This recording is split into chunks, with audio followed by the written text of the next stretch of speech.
Hello everyone, it's Amanda from Crystal Coast Originals. Thank you so much for checking out my video.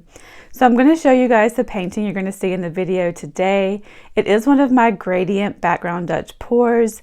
I did something a little different though. Instead of having the usual one circle that I have multiple circles. So I'm really liking how it turned out. It's kind of got a really cool space vibe. So I'm going to show it to you guys here.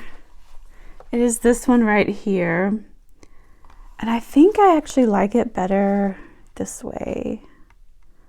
I don't know, either way is really cool. So yeah, really liking how this turned out.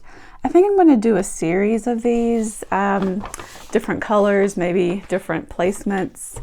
So I think it's going to look really cool, so I'm really excited about that. I also wanted to let you guys know that I am still working on the online courses. It's taken me longer than I would have liked, but I just want to make sure that these are good courses for you guys, that you have all the information you need, and that it's produced well.